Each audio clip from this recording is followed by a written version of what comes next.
Hi friends, ಎಲ್ಲರಿಗೂ ಕೂಡ cooking dairy ಚಾನಲ್ಗೆ ಸ್ವಾಗತ. ಇವತ್ತಿನ ನನ್ನ ಕುಕ್ಕಿಂಗ್ ಡೈರಿಯಲ್ಲಿ ನಾನು ಹಲಸಿನ ಹಣ್ಣಿನ ದೋಸೆಯನ್ನು ಮಾಡ್ತಾ ಇದ್ದೀನಿ. ಮೊದಲಿಗೆ ದೋಸೆ ಮಾಡೋಕ್ಕೆ ಹಲಸಿನ ಹಣ್ಣನ್ನು ನೀವು ಈ ಥರ ತುಂಬಾ ಚೆನ್ನಾಗಿ ಕಟ್ ಮಾಡ್ಕೊಂಡಿರಬೇಕು. ನಾನಿಲ್ಲಿ 5-8 ಹಲಸಿನ ತೋಳನ್ನು ಈ ಥರ ಕಟ್ ಮಾಡಿ ಇಟ್ಕೊಂಡಿದ್ದೀನಿ. ಈಗ ನಾನು ಇಲ್ಲಿ 2 ಗ್ಲಾಸಷ್ಟು ಬೆಳ್ತಕ್ಕಿಯನ್ನು ನೀರಲ್ಲಿ ನೆನೆಸಿಟ್ಟು ಅದನ್ನು ಮಿಕ್ಸ್ ಜಾರಲ್ಲಿ ಹಾಕ್ಕೊಂಡಿದ್ದೀನಿ. ಈಗ ಇದಕ್ಕೆ ನೀವು ಕಟ್ ಮಾಡಿಟ್ಟಂತಹ ಹಲಸಿನ ಹಣ್ಣನ್ನು ಹಾಕ್ಕೊಳ್ಬೇಕು. ಹೀಗೆ ಅಕ್ಕಿ ಜೊತೆ ಹಲಸಿನ ಹಣ್ಣನ್ನು ಹಾಕ್ಕೊಂಡು ಅದನ್ನು ರುಬ್ಕೊಳ್ಬೇಕು. ಈಗ ರುಬ್ಬುವಾಗ ನೀವು ಅದಕ್ಕೆ ರುಚಿಗೆ ತಕ್ಕಷ್ಟು ಉಪ್ಪನ್ನು ಹಾಕಬೇಕು. ನಾನಿಲ್ಲಿ ರುಚಿಗೆ ತಕ್ಕಷ್ಟು ಕಲ್ಲುಪ್ಪನ್ನು ಹಾಕ್ತಾ ಇದ್ದೀನಿ. ಈಗ ಇದನ್ನು ದೋಸೆ ಹಿಟ್ಟಿನ ಹದಕ್ಕೆ ಚೆನ್ನಾಗಿ ರುಬ್ಕೊಳ್ಬೇಕು. ನೋಡಿ, ಈ ಥರ ಕಲರ್ ಚೇಂಜ್ ಆಗುತ್ತೆ. ನಿಮಗೆ ಹಲಸಿನ ಫ್ಲೇವರ್ ಜಾಸ್ತಿ ಬೇಕಂದರೆ ನೀವು ಹಲಸಿನ ಹಣ್ಣನ್ನು ಸ್ವಲ್ಪ ಜಾಸ್ತಿನೇ ಹಾಕ್ಬೋದು. ಈಗ ಜಾರಿಂದ ತೆಗೆದು ಹಿಟ್ಟನ್ನು ಒಂದು ಪಾತ್ರೆಗೆ ಹಾಕ್ಕೊಳ್ಳಿ. ಈಗ ದೋಸೆ ಹಿಟ್ಟಿನ ಹದಕ್ಕೆ ಅದನ್ನು ಸ್ವಲ್ಪ ನೀರು ಹಾಕಿ ಅಡ್ಜಸ್ಟ್ ಮಾಡ್ಕೊಳ್ಬೋದು.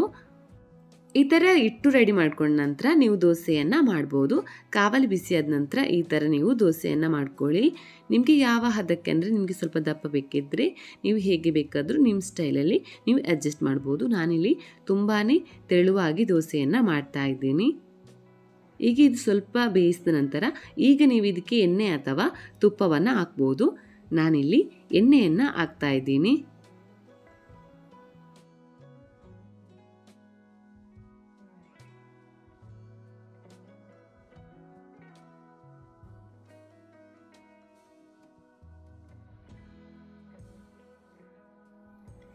ಈ ಥರ ತುಂಬಾ ಈಸಿಯಾಗಿ ನಾವು ಹಲಸಿನ ಹಣ್ಣಿನ ಫ್ಲೇವರಲ್ಲಿ ಈ ಥರ ದೋಸೆಯನ್ನು ಮಾಡ್ಬೋದು. ನೀವು ರುಬ್ಬಿಟ್ಟಂತಹ ಹಲಸಿನ ಹಣ್ಣಿನ ಹಿಟ್ಟನ್ನು ಸ್ವಲ್ಪ ಹೊತ್ತು ಇಡಬೇಕು ಅಂತ ಕೂಡ ಇಲ್ಲ, ನೀವು ಆಗಲೇ ದೋಸೆಯನ್ನು ಮಾಡ್ಕೊಳ್ಬೋದು. ಹಾಗಾಗಿ ಇದು ತುಂಬಾ ಸಿಂಪಲಾಗಿ ನಾವು ಹಲಸಿನ ಹಣ್ಣಿನ ದೋಸೆಯನ್ನು ಮಾಡ್ಬೋದು ಅಂತಲೇ ಹೇಳ್ಬೋದು.